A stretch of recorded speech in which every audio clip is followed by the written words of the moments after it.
Welcome to the City of Pasco workshop meeting of Monday, May 12th, 2025.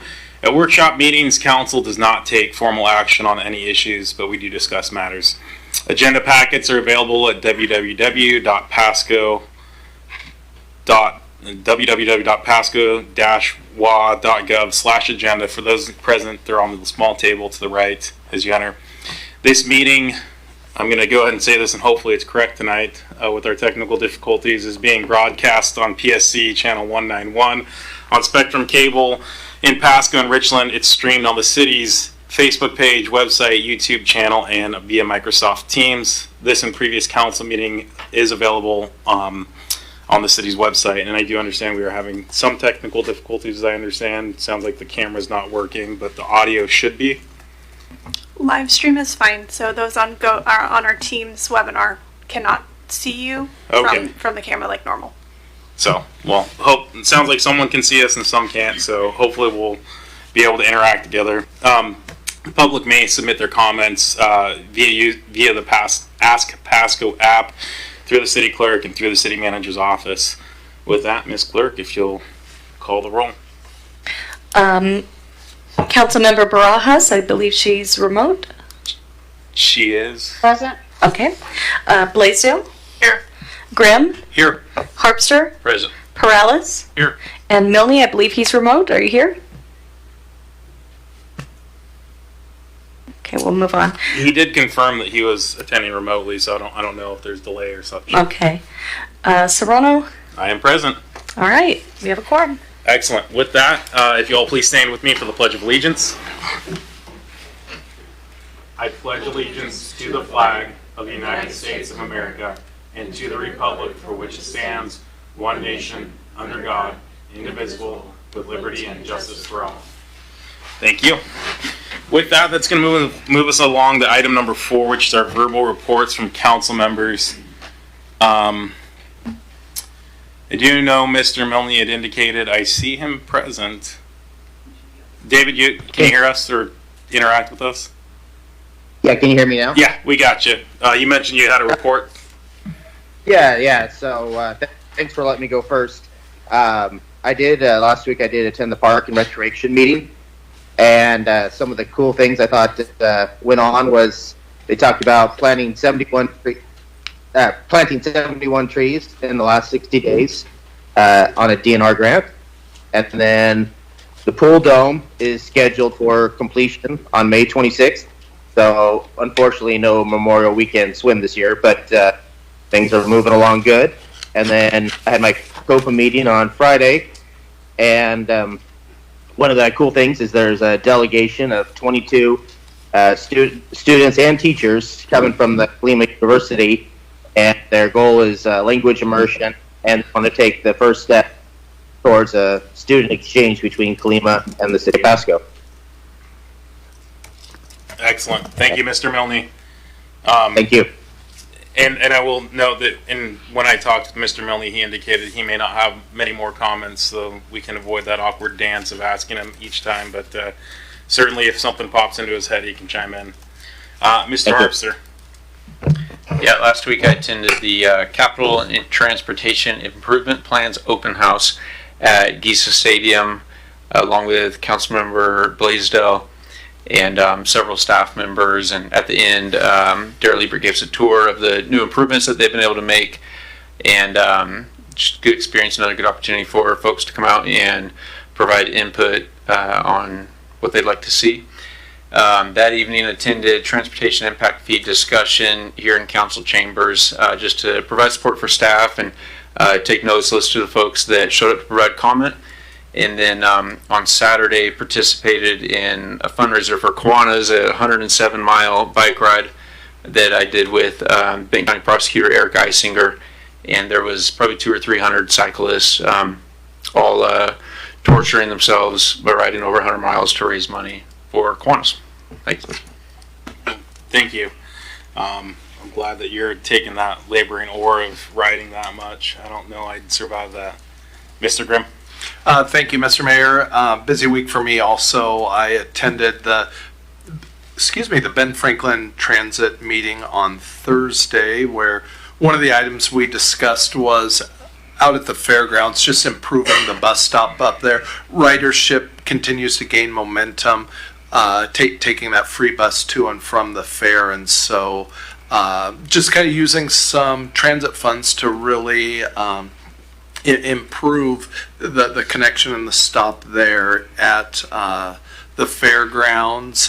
We received reports on ridership and things similar to that. I also had an opportunity to go to Chiawana High School in an unofficial capacity and just speak for 3 hours into the lives of children as far as their careers and their future and just life.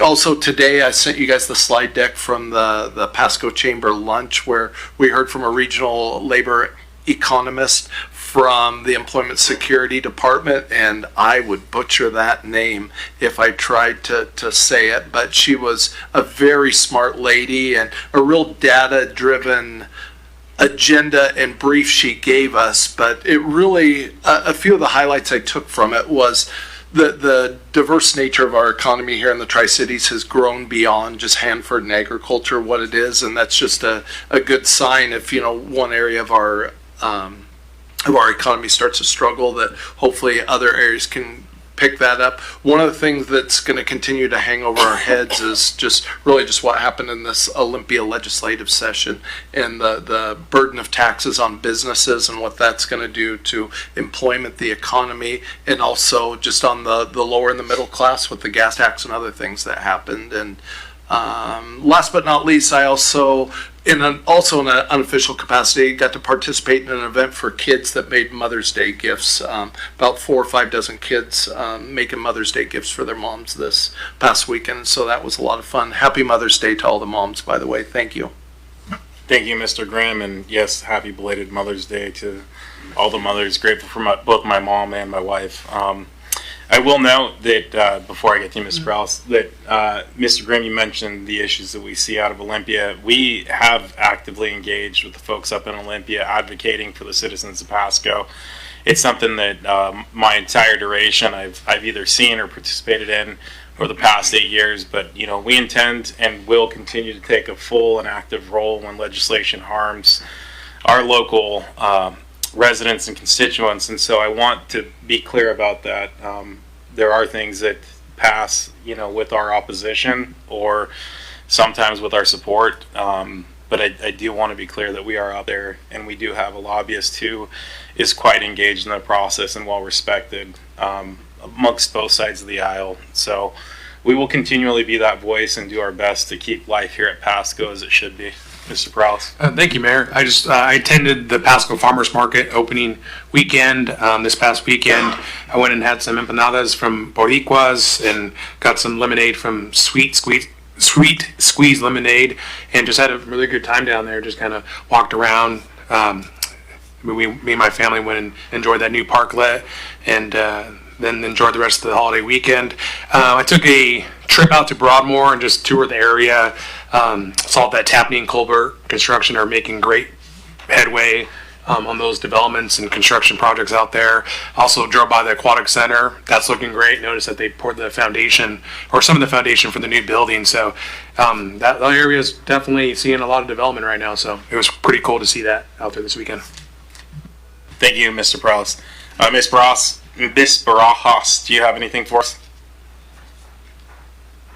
Nothing to share. Thank you, ma'am. With that, we'll move on to item number 5, which is items for discussion with opportunity for public comment. I do want to recognize we have some folks telling us thank you in the audience. I know we don't have an opportunity for general public comment, but we do appreciate your recognition of our efforts up here, Ms. Wade, and to your group. Thank you very much. We appreciate your kind words and support, and I do know that at least one of us, Mr. Prowse, was out there, and we're going to do what we can to work with the city to make sure things are resolved. So items for the public comment. The public may comment on each topic scheduled for up to 2 minutes per person with a total of 8 minutes per item, and that's going to be two-minute comments, either pro or against. And again, if we have the middle, we'll have to figure out how to segregate time. So obviously we're going to see, again, up to 2 comments, 2 minutes per side for the next 5 items. So item 5A is transportation impact fee, and it looks like Deputy City Manager Sigdell is going to kick us off here. Thank you, Mr. Mayor and Evening Council. This is a topic that you've become very familiar with. We're nearing the end of this process. Last time we talked to you, we were looking to do some outreach with the community, and we have. We had one hybrid in-person and virtual meeting in the council chambers, and also option to participate online. And we also had comments available for people who could not make it to that event so that they can get their input heard. We had some great discussions in those sessions, and also a few of the comments that have come through our website on that online comments form. And essentially, if I was to summarize, and we do have some people in the audience who I'm sure would like to comment on this, is that there is a desire for funding to be available via some other means, other revenue sources if possible, because this is an increase which is an impact to development cost. And in terms of which districts, we've heard preference to 5 districts from a few folks, and then there was one comment on a preference to 2 districts.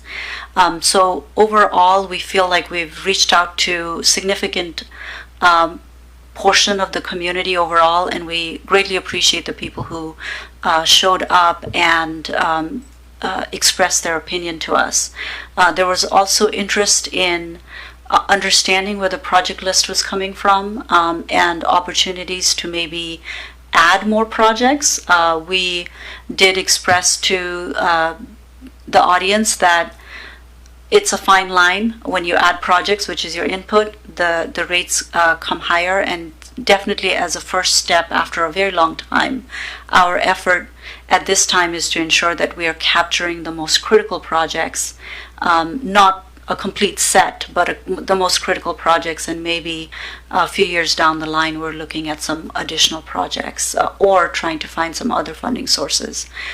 So with that, today we're looking for guidance from council on a path forward, and essentially we will use the month of May to finalize the report based on your input, and bring back an ordinance at the end of May if possible, or very early June. So we're looking for some guidance on districts and any other changes that you would like to make as a body. Thank you. Thank you. Before I get going in here, Ms. Barajas, I know Mr. Milton, you indicated you may not have anything, but Ms. Barajas, do you have anything? Nothing to add, thanks. Thank you. I know you're looking for direction. I still stand of the position that it seems that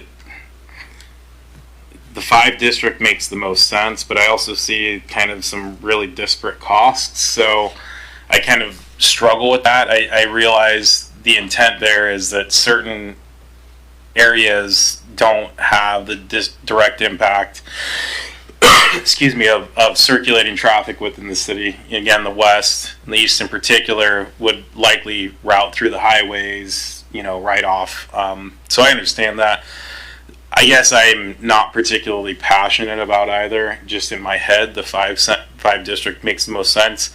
And quite frankly, shrinking it to a 4th, if there's a reality that we have no projects in the central and potentially no forthcoming projects, depending on, I don't know if that's due to the fact there's just no infill at the moment or really foreseeably, or if that has to do with donut holes and that sort of thing, it may make sense to go ahead and hold on to it. But again, I don't think I'm hard pressed to go, but my preference, just 5 makes more sense to me.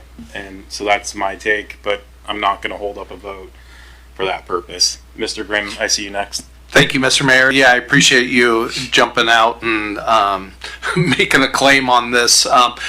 Your thoughts, I would concur with almost exactly. I really do not feel strongly about either one of these. In my mind, the 5 district makes more sense too, but I'm completely amenable to the 2 district. Thank you, Mr. Harpster. I do feel strongly, and that's that we should go with the 5 district program. the biggest reason, I shared several reasons a week or two ago, and this was last before us, but when applying these impact fees, the city has to show a direct nexus that the project causes the need for the impact fee to be assessed, and that 5-district model, I think, does the best job of that. And having that 5-district method would give the city the strongest case in case an applicant or developer wanted to argue the fee or appeal it or something like that. The 5-district program helps us to have, I think, the strongest case. Thanks. Thank you. Mr. Prowse. Thank you, Mayor. Yeah, I'll be quick. We talked about this a while, and I've made correspondence with a lot of builders and developers, letting them know where my mind was at and kind of where the city, was going to be presented options and stuff like that. So again, I'm more in favor of the 5-district program. I think it's more fair and equitable. It's transparent. It's going to allow predictability for our builders and developers. It supports growth in those areas. For example, in the South, there's a lot of infrastructure needs, which is why that tip rate is a little bit higher than the other one. So it makes sense to me, but hopefully tonight we can get some more information. So hopefully more builders and developers can submit more comments, and we can kind of tailor this to the best tip program that we can put out there, so that we can ensure that we're meeting our density requirements and everything else to ensure the maintenance of our aging infrastructure. So I'll leave it at that. I'm just looking forward to putting this one behind us. Thank you. Thank you, gentlemen, for your thoughts.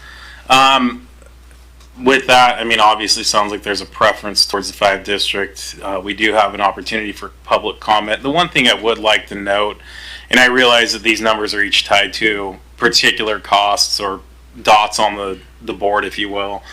It is such a disparate cost, rising from, you're almost 2x from south to north, and obviously that's significantly more than other parts.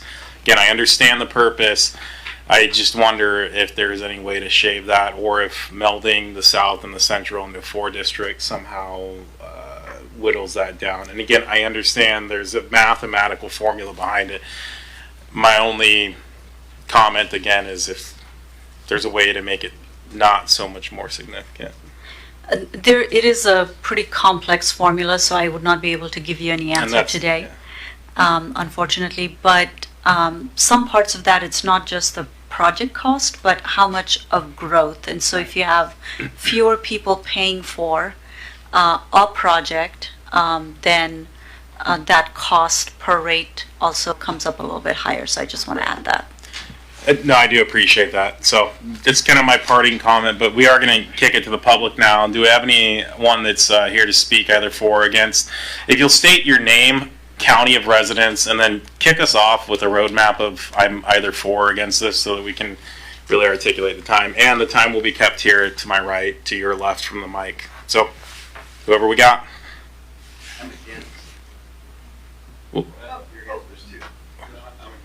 Okay, well, we can come up to the mic and you no. I think just obviously here's the struggle. If we get a couple against, then we need to make sure we have the opportunity for pros to speak. We could probably run it in, and certainly if you keep it tight, we could probably allocate extra time. But again, if we hear all against, obviously we get a sense. Whoever's more passionate to speak at the moment, sounds like those who have stood up are against. So let's hear it, and we'll move from that.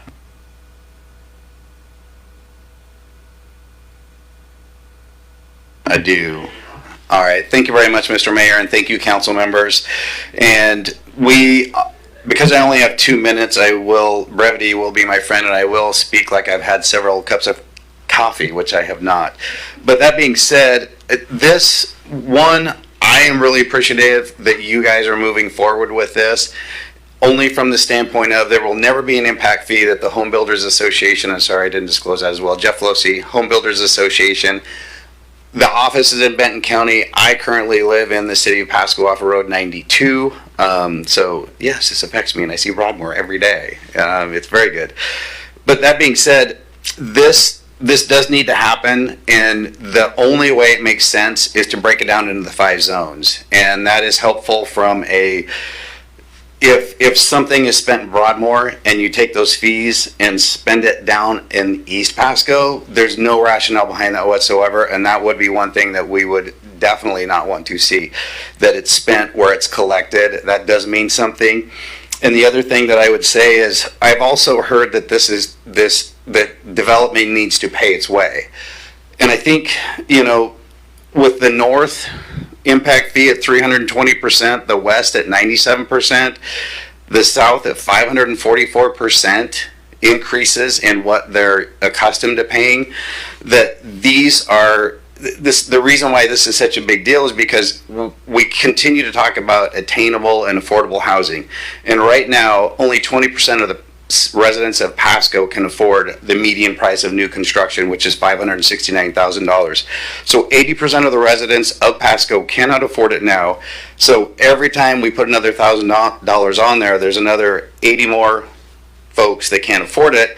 And I think it also sometimes it bleeds into, well, every one of these folks that are buying these new homes are somehow new, and not everybody is new that is moving to Pasco. Some of us have kids and grandkids that are trying to move here. However, it's becoming cost prohibitive to do that. And so being considerate of that, I like how you're being thoughtful about it, and I know my time's up, but we definitely, as an association, support the 5 zones. But if there was any way to lessen the blow, if you will, of those transportation impact fees, but this one has to get done before you can then attack the SEPA thresholds, which is a whole nother beast, and that one is causing a lot more of money and time on permitting, waiting for those to get done as well. So we do appreciate this in the 5 zones and getting done. Thank you, Mr. Losi. And we do recognize there's a bit of a cart and a horse approach, and we are trying to attack everything we can. Sir. Good evening and thank you all. My name is Wayne Langford. I'm a realtor and chairman of the Government Affairs Committee for the Tri-City Association of Realtors. Just wanted to come here and speak against the traffic impact fees. As realtors, we're always fighting for affordable housing or trying to keep housing as affordable as possible. We've never believed that impact fees is the way to do that. Every time you put a fee on construction or anything to do with housing, it just, when it goes to the developer, that has to be passed on to the builder, which has to be passed on to the end user, and that fee just exponentially grows. What's $5,000 here, it comes $8,000, almost $10,000 to the end of the line. And as Mr. Losi said, it's becoming more and more difficult to afford housing, and every time we add more and more costs and fees, that just makes it harder and harder and harder.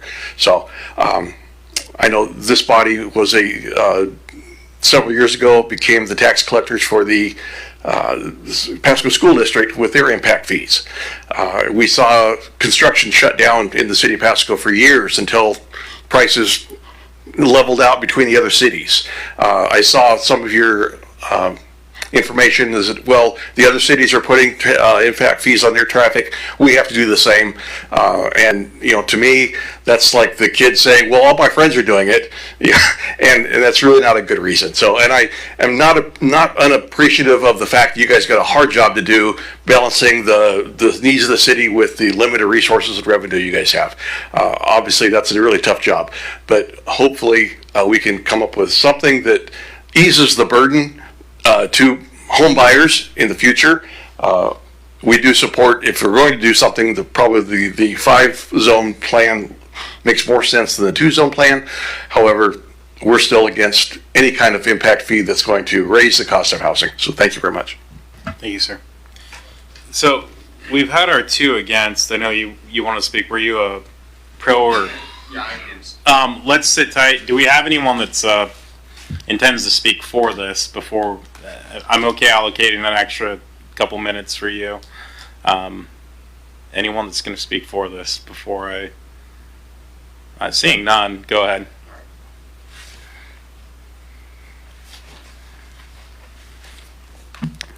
Good evening, council members. My name is Roy Pinsker. I'm the Government Affairs Director at the Tri-City Association of Realtors. I want to thank Wayne, our Government Affairs Committee Chair, for also coming and saying something.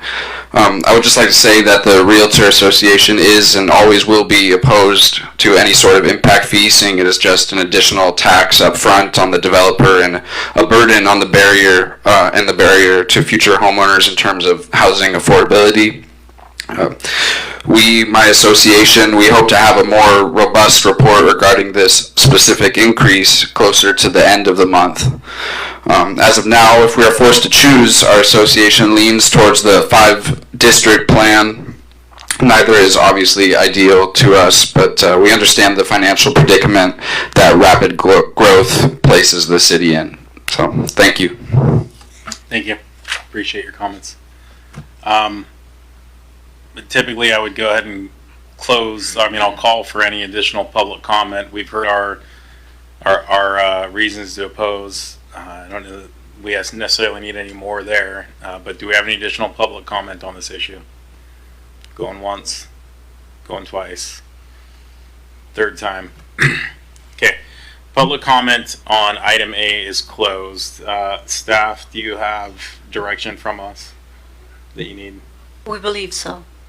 We will be, our goal will be end of this month, which would be a pretty aggressive goal. If not early June, it'll come back to you for action. Okay, so to the folks at TCAR, hopefully you can work that report fairly quickly. I understand it's aggressive for you.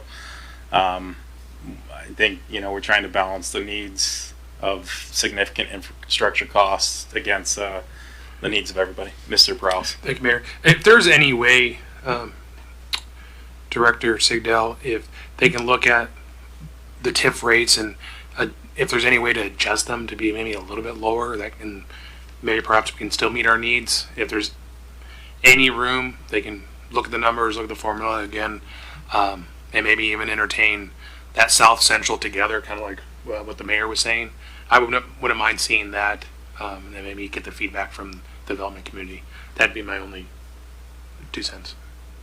The only way to reduce the cost overall, just throughout the city, would be to basically remove projects. So you'd have to kind of go back to your primary input to this whole thing, which would be the projects. But we can come back and maybe provide you with some options via email on what some of the different districts, like especially the South and the Central combined.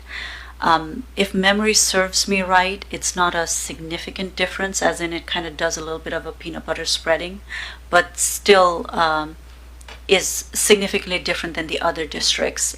We can bring that to you later this week and see what your input or your feedback is. Thank you, Ms. Sigdell.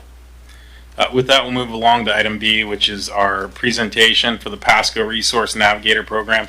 Looks like Chief Crowley is going to bring that one to us. And his wonderful team. That's right. Good evening, Mayor and Council. Thank you for your time. And tonight you're going to hear from our 2 Pasco Resource Navigators, Stephen Whitfield and Hannah Beckwith. And they're a group that helps us tremendously in the field, and they're a great resource for us as we serve our community and out there. So they're going to tell a little bit about the what they do for the community and how they interact with the fire department and how we best serve our community. So with that, I'll pass it over. Thanks. All right. Thank you guys for having us. Like I said, my name's Stephen. I am the social worker on the team, the Pasco Resource. Do you guys know how to click to the next slide?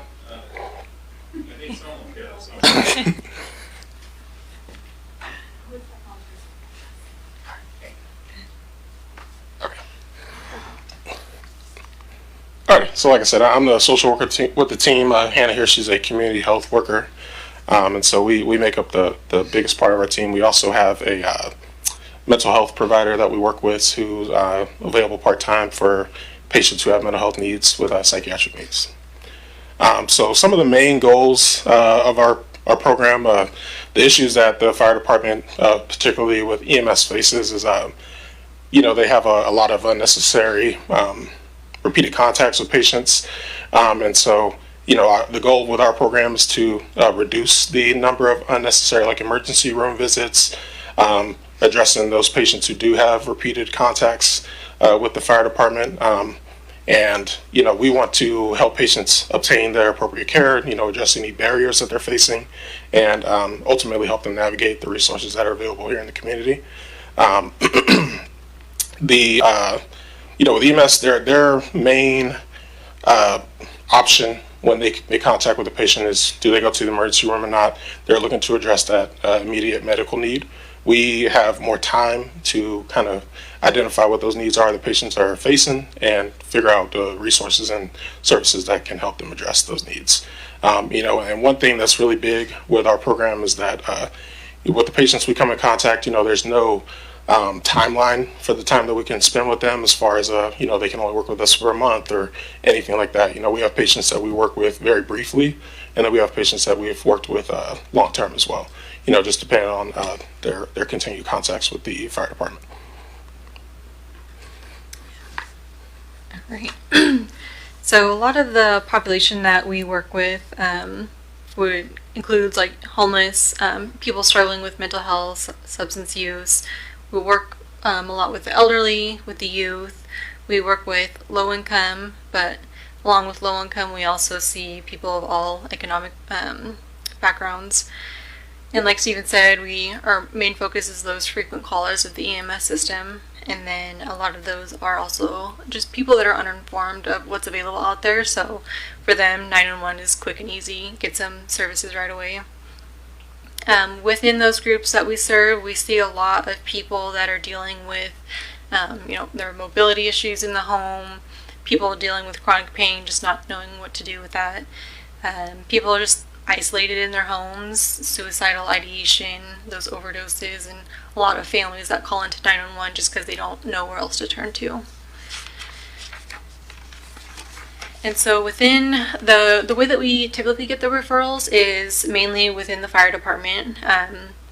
We have access to the charting systems that the fire department has, so we can follow up on calls pretty quickly. While we are at work, we can also respond to calls, so they can have access right away.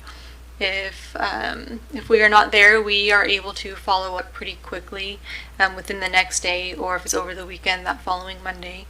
We also work really closely with the fire department or the police department, the local hospitals here in the area, both the men's and the women's shelter, and then community partners as well, such as like Crisis, Meals on Wheels, Aging and Long-Term Care. We've also got referrals from them. And outside of these referrals, we are also, like I said, we have access to the EMS charting system, and so every day we are actively looking at calls to kind of see if there's any needs that's kind of getting missed outside of these referrals that we can step in as well. And some of the advantages that we have, like I said, we can respond pretty quickly to calls. We're really quick with the follow-up care. There's no boundaries to people accessing these services. We don't do any intakes. There's no appointment necessary for meeting with us. We don't require any insurance. We don't require any financial income from people. And then, And then along with that, because we have access to the charting from the EMS, they can also see the charting that we do as well. So they're able to see what we are working on with clients. So if they're responding to homes very frequently, they can look into their chart and kind of see what they're working on or what we're working on with them to hopefully deter any unnecessary EMS transports.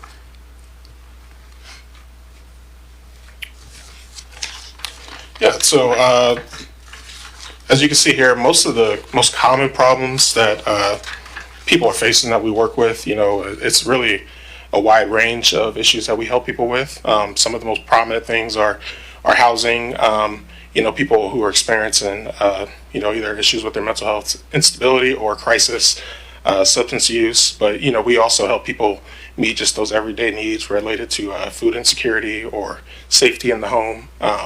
And so we really don't have any limitations necessarily on the issues we help people face. Like I said, we kind of just assess what they need based on what they tell us in the home or wherever we're meeting with them, and figure out what it is that they're needing. And so, the best way for us to navigate those issues and help people overcome them is helping people navigate the system. That's probably one of the biggest issues that people do face, is that even when they know what's out there, navigating the system, figuring out, how that works, what is actually available to them is a challenge. And, if you're someone who's experiencing issues, that can be overwhelming, when you are trying to navigate these things, and it can kind of make people avoid seeking those services.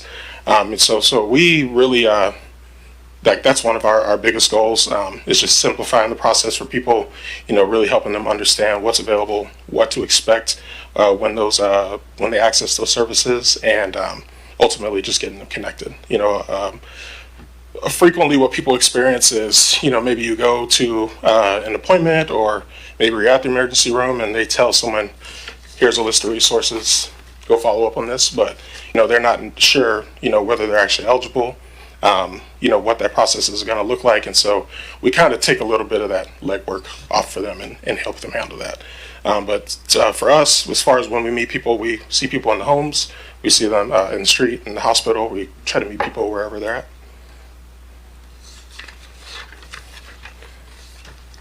So some of the data that we collected from last year up here on the screen. So last year we had 1,729 total contacts. These contacts include face-to-face contacts, whether that's in their home, ER, out in the community. This also includes any phone calls or any collaterals that we worked with any other agencies. Out of those total contacts, 766 were for any medical or physical needs, and then 963 of those were for any mental health and substance use. And in a total, we served 226 patients. And in about a month, we typically have about 145 contacts. Referrals can range anywhere. Typically, it's like around 15 to 20. Some months are less, some months are much more.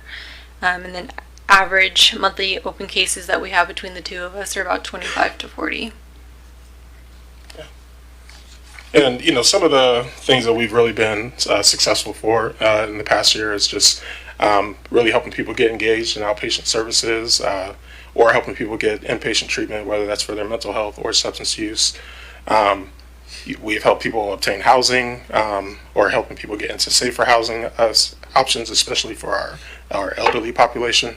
Even simple things as far as helping people obtain a regular income so they can help meet their needs, or starting people with services to stay in the home, because that's something that we find a lot of people value, especially with our elderly people. They don't want to go into facilities, but helping them find either equipment or services to help them stay in the home has been really something that we see quite often. And so those are some of the achievements, but like I said, we work with people with a wide range of issues, and this program kind of allows us to have a wide reach with our people. Like I said, we see people with all types of issues, all types of backgrounds, and that we've had that flexibility to help people meet those needs. Thank you for that presentation. Great information. I've got some thoughts, but I'll kick it over to Mr. Grimm first. First of all, I want to tell you guys thank you. I can't imagine what you guys see and deal with, and just the compassion you guys must have in your heart, and the caring, and how often your heart probably gets broken by just what you see, what you experience, what you hear. And, I just want to say thank you for being there for those people. I'm torn. I'm so thankful for the safety net, but yet it is kind of an indictment of our culture that the reason you're being called is, there's been a failure in the family, or, so much of our society has abandoned God and not, using resources like church, or even just with these things. People aren't interacting with their neighbors anymore. And so, kind of their only help is to, pardon the phrase, call the government. Ronald Reagan's famous quote is circling around in my mind. The most, the scariest 9 words in the English language are, I'm from the government and I'm here to help. But you know what? Take that. I'm so thankful you guys are there for people. I'm thankful for this program. I'm thankful for just how you're able to navigate people to the resources they need to help them. And I just want to say thank you. Really appreciate what you guys are doing out there. Thank you. Thank you, Mr. Grimm. I'm going to kick it to the ether and just Ms. Bross, do you have any comments? And certainly Mr. Milne, if you have any, feel free to interject as well. Absolutely. Quick question. Is this the same work that Hortensia was doing, or is Hortensia not with the fire department anymore? No, she's not with us, but yes, this is the same team that she was working Oh, on. perfect.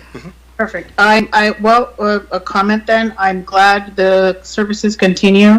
I did see a lot of the work that Hortensia did in coordination with Ben, and so I'm glad to see that there's continuity to the services, because definitely Pasco needs it. I've been following this program from the very beginning when it was a hot spotters, so I'm glad you're out there. Hannah, it's great to see you again. We met when we were part of the basketball challenge planning. So it's great that you guys are out in the community. I appreciate the work that you do. Thank you very much. Thank you. Yeah, thank you. Thank you, Ms. Barajas. Mr. Harpster.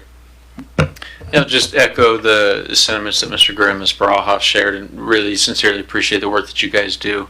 When did this program start?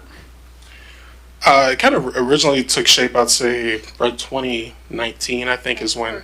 Yeah, but then COVID happened, and that kind of affected it really being implemented. So following COVID, I think, is when it really took off. And so I would say it's kind of been at full functioning, and it's really adapted and grown a little bit more since 2023, roughly, is when it's kind of been what it is now. Mm-hmm. And then I think more for this side, how is this program funded? Out of the general fund, or? Yes, right now it is funded with our ARPA funds and our ambulance fund as well. This is within our ambulance and general fund, I believe, but essentially a large part of the funding comes from the ARPA grant fund at this time. That's correct. So majority it is through the ARPA funding, which goes through the end of 2026. But we did actually take the amount needed to fund this program and rolled it into our budget. So we believe in it so much, I want to keep it going. And so it will be then paid for through both the general and the ambulance funds. Sorry, I didn't hear them paying through it for what? The ambulance and general funds. Okay. Yeah. Yeah, that's just a point of concern for me that we used one-time funding for ongoing expenditures. Sorry, I've got bad hearing. How is it going to be funded moving forward once our So it's going to be through.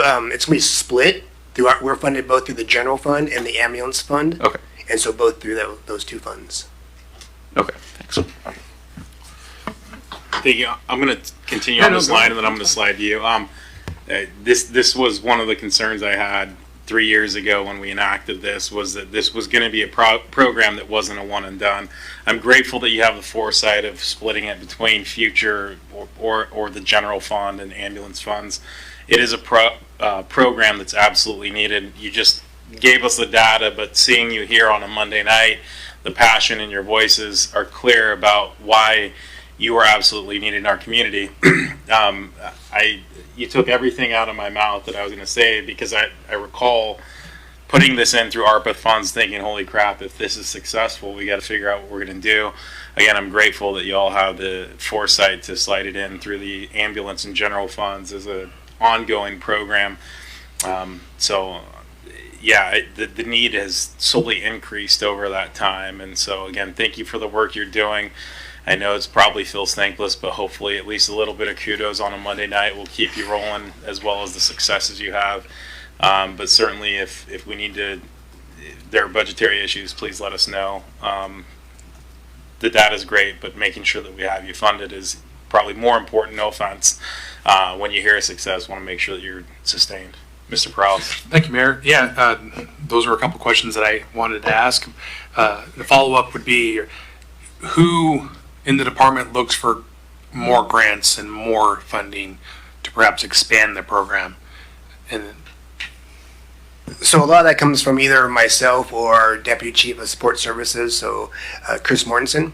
So as a team, we start looking at some more grants and some more opportunities. Yeah. How big is the staff for the Navigator program? These two right here.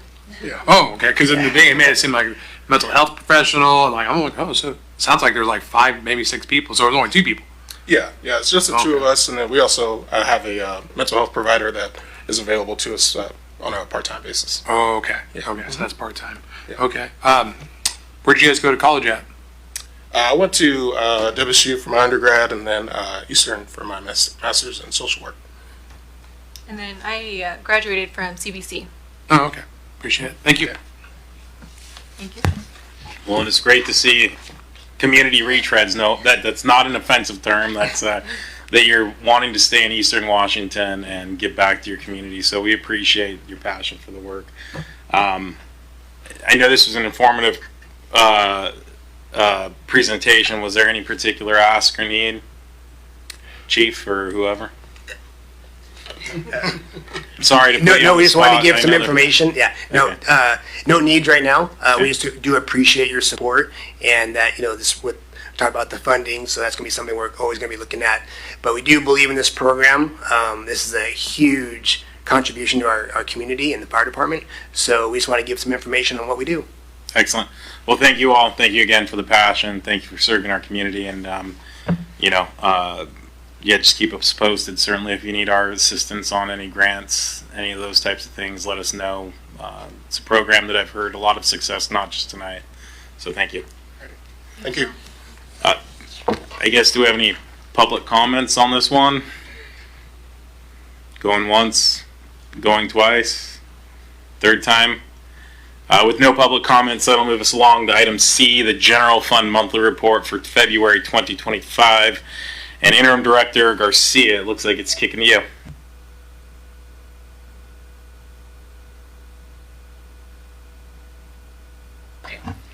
Okay, so for first we'll start off with the February report. So about 3 weeks ago, we presented the January report, and at that time it was noted that there was a bit of a delay in reporting because of the extensive year-end closing process within finance.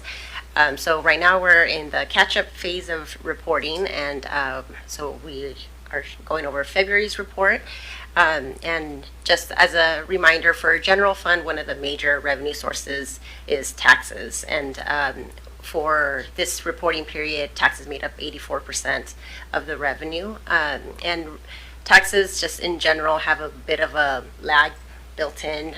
For example, sales taxes are about 2 months behind when transactions happen, and the property taxes come in twice a year, with April being the first payment coming in. So and on the other hand, expenses tend to be more consistent month to month. So there's a bit of a disconnect between revenues and expenses. Especially there's certain expenses that have some large lump sum payments at the beginning of the year. So so far, the revenues are more cyclical and based off of economic factors and tax collection schedules, and expenses are more consistent. So at this point, the expenses are a little higher than the revenues. And overall, in a couple weeks ago, we went over the building permits and shared that they are a little bit lower than they have been in the past for this period, but and they continue to be lower than they have been. But typically, that activity increases in the summer months. So we'll continue to monitor that and keep everyone posted on that. And we do hope to get caught up here soon with the reporting and start reporting in a more timely manner going forward. So we hope to have the March report here in the next couple of weeks. With that, I'll answer any questions that you have on the February report. Thank you. It looks like Mr. Perales, you have a Thank you, question. Mayor. Just a random question. In regards to the building permits, I think I noted slightly lower than like previous years or year. Is that because just less construction going on, or do you think it's just process driven and perhaps lack of staffing? So the count is it's pretty reasonable. It's pretty similar. It's more, the value is a lot, or it's 28% less than it has been in the past. So it's more, the construction value is less, mainly because of large construction projects. I will also add that if you really look at the construction trend line of Pasco in the last 5 years, you're going to find a lot of variation because we've had such big numbers of industrial projects. So one project kind of skews the trend away. In the past, and I'm speaking prior to the pandemic, we would be looking at when we're doing sales tax projections, let's say, or just building permit projections, we would be looking at, is the school district building a new school somewhere? And that would be the peak. But we've had a lot of industrial projects that have been going on. So you see one project skew the numbers significantly in a month or whenever that construction, or in a year whenever that construction is going on as well. So that's something that you're going to see because this year we're not slated for any large industrial project construction. Thank you. Ms. Barajas or Mr. Mulney, any comments or questions? None for me. I know he indicated. I'm pretty good. Okay, thank you, Mr. Mulney. All right. I was going to say that interest also affect a lot of building. Just in my business, a lot of our business has gone down just because people aren't building as much. A lot of it is because interest rates are higher than they were. But that's all. Thank you, Mr. Mulney. I see no further lights, so with that, do we have any public comments on this issue? Going once? Going twice? Third time?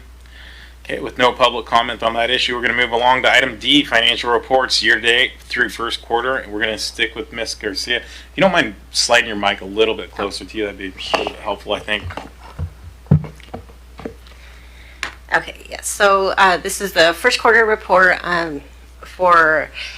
this is the one we just went over was just general fund. Now we will be focusing on all funds. So start off with a kind of big picture view of all funds at the citywide level. So the city has 39 funds in total, and they are kind of grouped into these 6 categories here. So the general fund is the most common one that I believe, or the one most people are familiar with. And then we have the capital fund, which is anything non-utilities. So that is, streets, parks, facilities. And that fund is usually a net zero fund. It's funded through grants or transfers from other departments. So right now you'll notice that revenues are less than the expenses, and that's because there's several grants that were in the process of getting recorded when this during the third quarter or first quarter. So it is a net zero. It's just the timing of those grants. And the special revenue funds, we will go into a little deeper here in the next couple slides. And then utilities, of course, are all the water, sewer, and irrigation and stormwater funds. Okay. So still at the citywide level, just focusing on some expenses by different categories. And overall, one of the largest costs to the city is personnel-related costs, so benefits, wages, overtime. Those 3 categories make up 34% of the expenses for first quarter. And then also another large contributor to the expenses at the citywide level are service contracts, and so that includes insurance, service with the library and jail services, medical and dental services.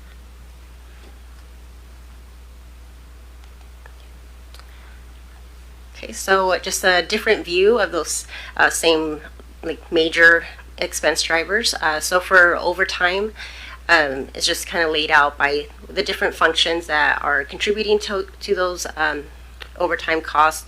So as you can see, public safety, just because of the nature of the work and being available 24 hours a day, that does have it's the biggest contributor to overtime. And on the services side, the general government, which includes IT and medical services, and again, like the library. So that is one of the largest categories there. And then right below that is BWRF for the service contracts with Burnham and other contracts that for the facility.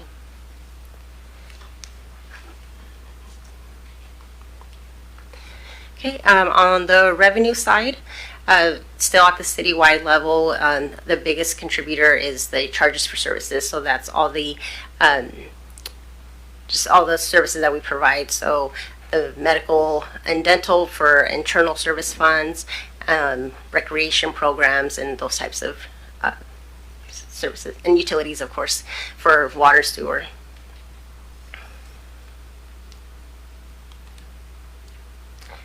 Okay, so just drilling into the tax revenues that we've received, just a comparison to the same time period for prior year, and as you can see, we're slightly higher than we were in 2024 for the same period. And as I mentioned, taxes have a 2-month lag, so a lot of this revenue that we've been receiving is actually for November and December activity. So we haven't yet seen the impacts of tariffs or the economy. That will be seen more in second quarter.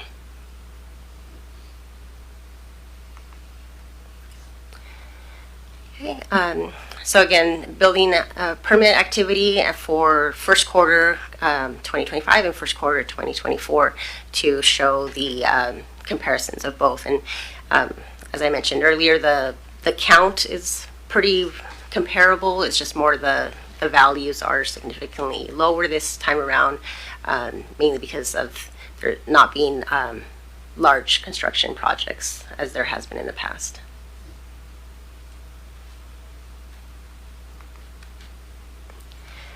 So for sales tax, this is just the different types of categories of the payers of the sales tax, and as you can see, construction and manufacturing are one of the biggest drivers of that.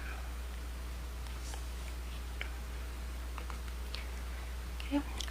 So now I'll just focus a little bit more on the general fund. As I mentioned before, taxes are one of the largest contributors, and also charges for services. And we have been really working on trying to offset some of that inflationary impacts that we're seeing. So the one good thing with inflation is that interest rates are high for investments. So we have been monitoring the cash flows and taking advantage of those high rates and investing as much as we can on that. So we have been, we've already made 32% of our budgeted revenue for the investment category so far in the first quarter.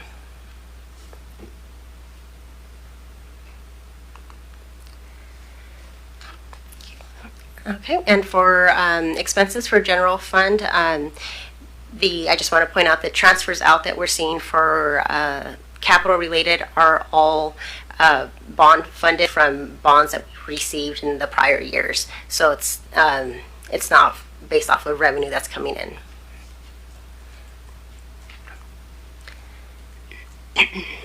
Okay, so for utilities, you'll see that there's a significant net gain essentially for the utilities, and that's mainly attributed to LID 152 in East UGA area, which is approximately 14 million, which is what that is making up that large positive impact there.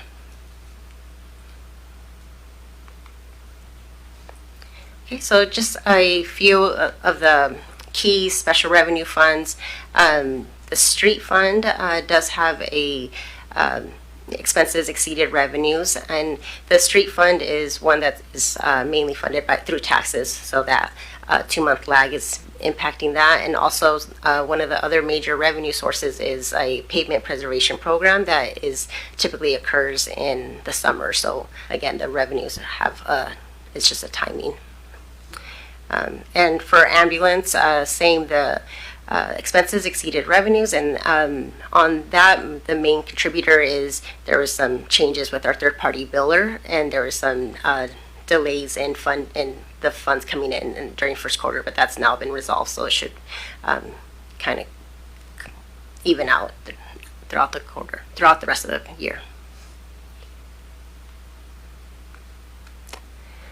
Okay, so the internal services, those are for our internal service funds, such as our medical and dental funds, which provide insurance benefits. And that we saw a big influx of claims due to timing from the prior year of changing insurance providers. Okay, so we are keeping track of course, the budget throughout the year, and we want to just point out a few items that are potentials for budget amendments. We are hoping to have the current budget absorb these, but if there are additional unanticipated items, we might come to you later with these items. But we just wanted to be transparent and timely in our communication. So there's just a few items that were unexpected and a little higher than what we had room in the budget for.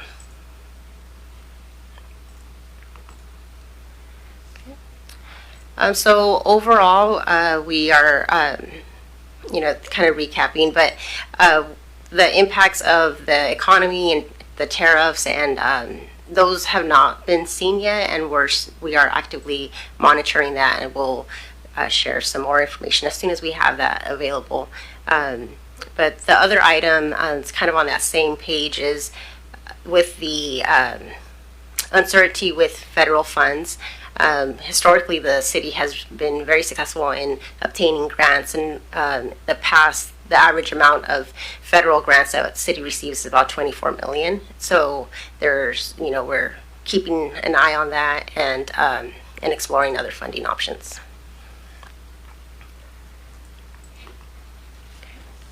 So just the big picture of some tasks that are underway.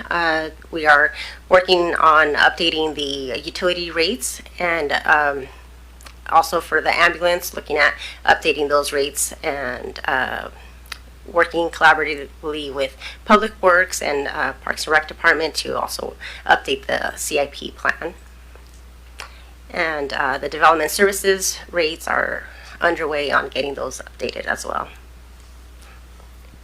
And we will also be rolling out a financial dashboard here in the near future that will be available for the public and for council to be able to see kind of a snapshot of financials.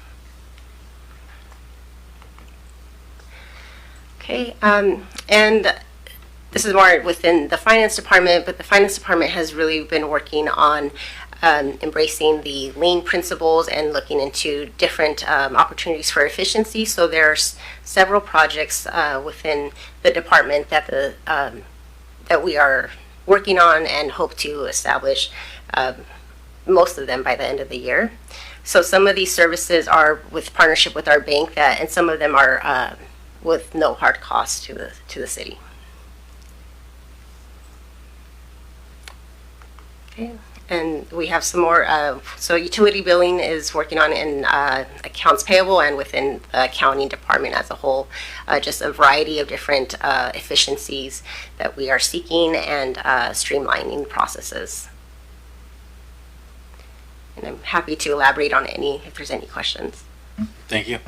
Mr. Pross, I see your light. Thank you, Mayor. The question I had was in regards to the maybe potential budget amendments. Can we get more information on the PD interpretation services? Is that just what it is? I mean, Yeah, it's just additional, and we can always share that, but that it's just additional interpretation. I believe one of the items is there's a set contract for Spanish, but there's been a increase in need for different languages that we don't have already on staff. So kind of like, I think one of them was Russian, that we don't normally already have contract on staff for that. So it's just different interpretation needs. In regards to the Vector, this is a Vector truck?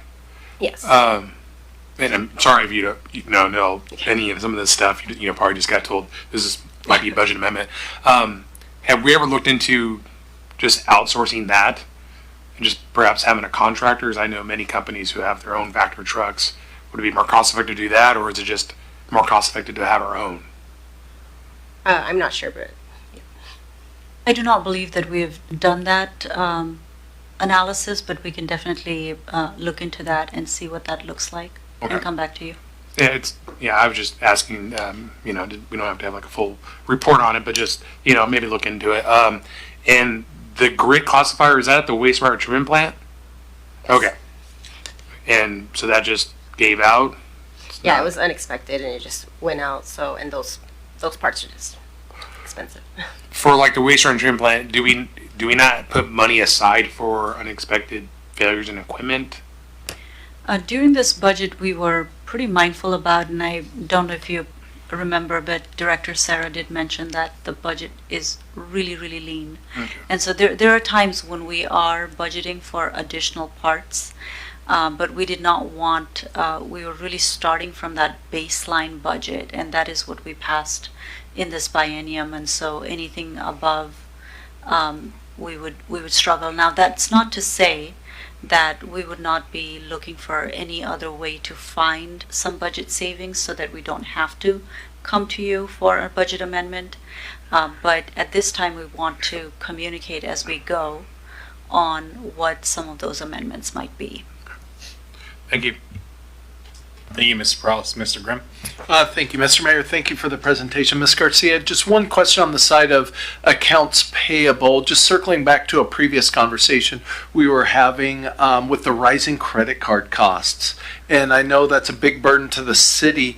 I know if I'm given a chance when I pay a bill, if I'm going to pull out my rewards card, I want the miles, but if I'm given the option where it says that's going to cost you 3% more to pay for that, or you can use your bank account, I just slide right over to the bank account and everything like that. And so I know that these credit card companies, it's a massive business where they try to push people to use the credit cards with all these mileage and these rewards and all this kind of stuff because they make a lot of money, what is really on the backs of the taxpayers of the city here. And so I don't know, I know we've talked about it, I'm not sure where we are in the process, but I would love to see some kind of payment process where, people are given an option where, perhaps the city could save those, because I think most people, it's an either, oh, that's going to cost me, well, I'll do that one. And I think, yeah, there's a few people, and it is some of those tough circumstances where maybe they have to use a credit card because they literally do not have the money till the next payday. But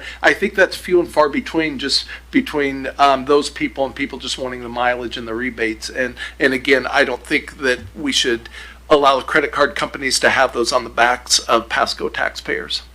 We do have a contract with our payment processor, which expires in November. So that gives us some opportunity to look at this very differently. We will also be coming to you. Director Miller is looking into, with our IS department, something that we've been working on for some time, for online payments for our permitting, which we do not have right now. And that is a large dollar amount, so there is no other way to do it but to pass on the cost. So we will be bringing you some changes to our current credit card fees codes once we are able to work with our permitting system and make that available, but also in November. So essentially in October or earlier than that, we would be needing to talk about what that structure looks like for the rest of the services. Appreciate it. Thank you so much. Ms. Barajas or Mr. Milne? Nothing for me. I'm good. Thank you. I'll echo Mr. Grimm's sentiments, and unless we're locked into a contract that prohibits us from using ACH, my preference would be to at least put it out there sooner rather than later. I don't know what the process is. If it's too cumbersome, something that we literally can't handle because of technology, so be it. My single comment is, on the one hand, we're cheering for staff as we get roughly $31 million in grants. But then there's a question of, that's like 12%, I think, of our $250 million annual budget. So realizing to the point there may be a reduction in both state and federal monies coming forward, what are our planned contingencies on that? Do we have planned contingencies, or is that something that you're seeking input from us on, or is that kind of like a rainy day that we're not we don't think is coming? What's kind of our, stomach for that process? So right now it's a lot of wait and see, because I don't think that we have enough information to act on. What we do know for sure is that we will get a lot less federal grants, and the impact that you saw actually is in the transportation impact fee. When we started the process, the percentage of grants that we were anticipating for those projects was actually a higher percentage for a few of them. In fact, many of them that we thought might receive any level of grants.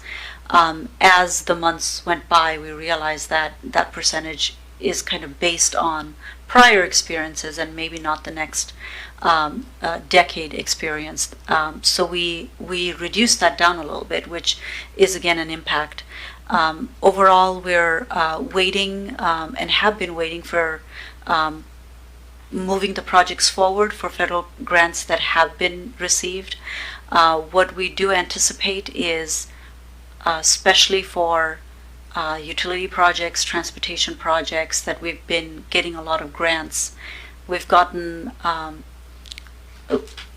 it really speaks to the Public Works Department and the team there, but we have had a lot of really good and high amount of grants that we've received in the last 6-7 years.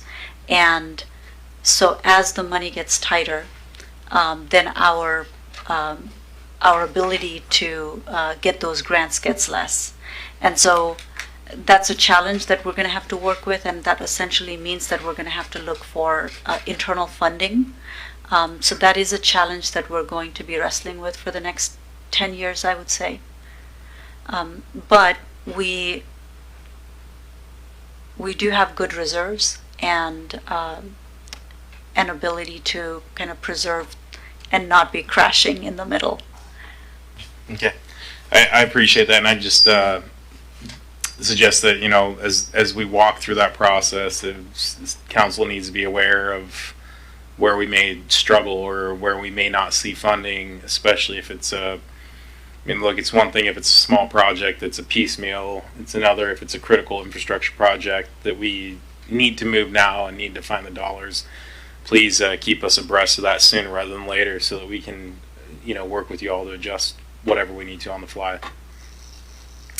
I see no further lights. Do we have any public comments on this issue? Going once, going twice, third time. Okay, with that, we're going to move along to item E, which is resolution surplus sale of city personal property. Not Director Sarah, it's Ms. Heather. Yes. Good evening, Mayor, members of council. My name is Mary Heather Ames. I'm your Public Works Deputy Director. So tonight I am presenting some information in advance of requesting council approval for surplusing 2 items. These are a street sweeper and a sewer inspection truck, which has been equipped with specialized camera equipment. These vehicles are no longer in use. They have been replaced. Surplus is our best alternative for the utility to recover funds, and these are in the stormwater utility. So we'll be following policy to ensure the best revenue possible. Your action next week will provide directions so that staff can move forward with this process. You'll see in your packet there is information about the 2 expected value for each of them, and that is your information. If you have questions, I'd be happy to answer. I don't see any lights. Do we have anything from Ms. Brouse or Mr. Milne? Yes, I have a question. Yes, ma'am. I think I heard that we're purchasing a oh my gosh, surplus street sweeper. Is that what I heard? No, actually we are going to be surplusing, so selling a street sweeper that is no longer in use. Okay, thank you. I heard wrong. So just wanted to make sure. Thank you. Of course. Thank you. Mr. Grimm. Thank you, Mr. Mayor. Super briefly, I just want to really just let the public and the audience know this is the kind of item that previously would have just rolled straight to a consent agenda that no one would have been allowed the opportunity to comment on as the city. So thank you to all of my fellow council members for allowing the public to, whether they inquire, ask questions about things like this, this is their opportunity that we create at the beginning of our council session to be more transparent to the public, to let them interact with the things we're doing rather than them rolling straight onto the consent agenda. So thank you. Thank you, Mr. Grimm. Seeing no further lights, do we have any public comments on this issue? Going once, going twice, third time. With that, you are off the hook, Miss, for any further issues here, Mary Heather. So thank you for the presentation. Number 6 is miscellaneous council discussion. Mr. Grimm. Thank you, always, Mr. Mayor. No, I just have two thoughts that I shared with staff and yourself, Mr. Mayor, tonight. And this is just the kind of thoughts that bounce around my head, and I know that's a little scary for some people. Not looking for action tonight, but just one of the things, and just considering both of them are really under the umbrella of cleaning up Pasco, but two completely different things. One of them's just kind of creating some kind of high octane alcohol zone downtown, some kind of radius that, you know, perhaps prohibits the sale of this very low cost, high octane alcohol, high percentage alcohol. And, you know, I would love for PD and for others to weigh in on this. I'm just kind of throwing it out as an idea. I'd love to hear what the experts have to say about it. But just, and I know maybe a couple of our businesses would potentially protest about that, but I think of just how much it could potentially help all the rest of the businesses down in that area, especially as the warmer weather comes, and the help that might potentially bring to our downtown core, and just some of the issues that were brought to us even tonight. And then still under the heading of cleaning up Pasco, but maybe more literally cleaning up. I know we have this contract with BDI where if you are a single household here in Pasco, you can pretty much put anything at the curb and they'll pick it up. I mean, if you call them, they'll come and get water heaters and that kind of stuff. And I wish there was a way we could advertise this better, or just get the word out more, and really, you know, we could call it Pick Up Pasco in the month of June or something like that, just to really help, you know, man, let's clean this junk. We drive by, we see stuff in, you know, different yards or in lots and that kind of stuff. And I wonder if people knew they could just take it out to the curb and it would disappear. Man, I wish that happened to all my problems like that. You know, just really just taking advantage of that contract that we have with BDI to, I'm just going to call it Pick Up Pasco. So anyways, just wanted to bring both of those thoughts forward tonight, Mr. Mayor. Thank you. Thank you, Mr. Grimm. I didn't realize you had problems. Ask my wife. Ms. Bras or Mr. Milne. Nothing else to add for me. Thank you. I'm good as well. Thank you. Thank you. Just kind of one comment or question as to your first one, and maybe you haven't gotten this far. And to be clear, this isn't necessarily support or opposing the idea. Is your your desire to prohibit sales from bars and restaurants, grocery stores, etc.? I mean, just any high octane alcohol volume sales in that corridor from any business?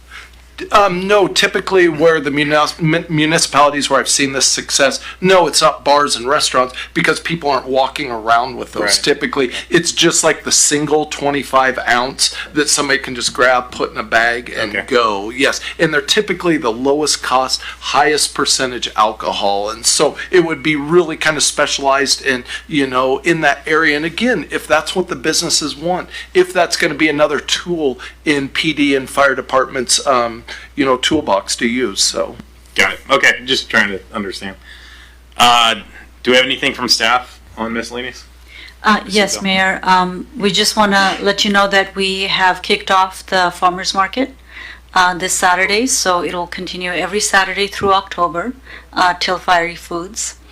And we also had Fur Babies and the Fuzz event, which was attended by Pasco, Kennewick, and Richland Police Departments, and it resulted in 16 adoptions. There's still plenty of cats and dogs in need of good home, so you do not have to wait for the adoption event itself. The Tri-City Animal Shelter is open anytime for adoption.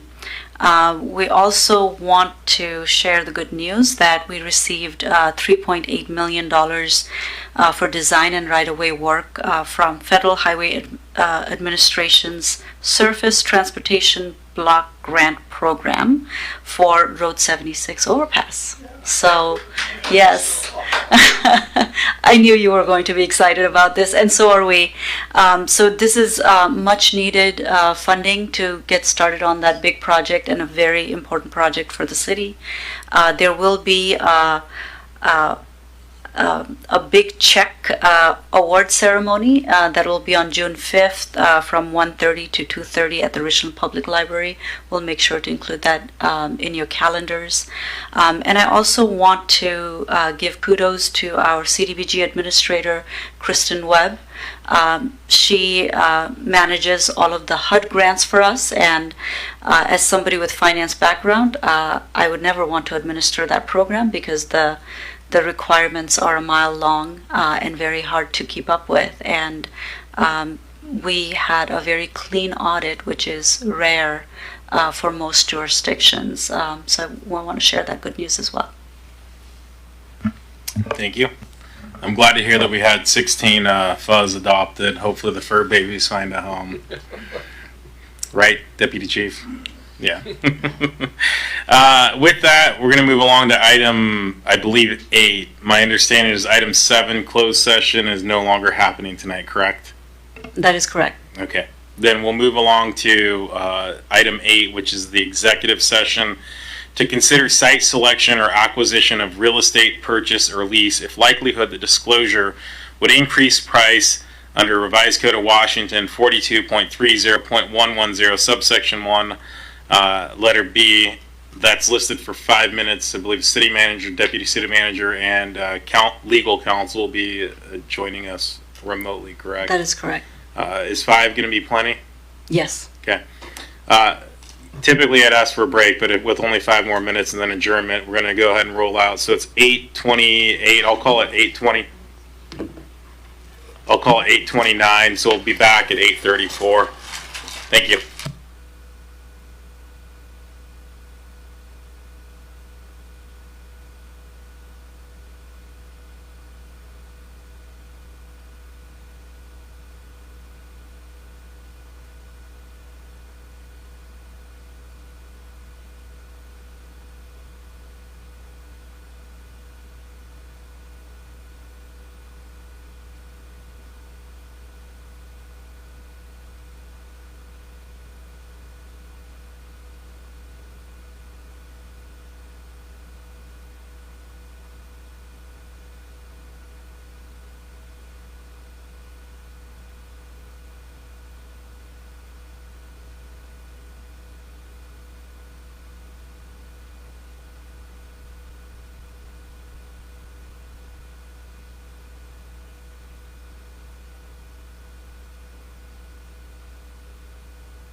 Thank you for joining us. It is 8:35 and council has returned from executive session. And that leads us to our final item, which is the end of the meeting. Thank you for joining us. This meeting is now adjourned.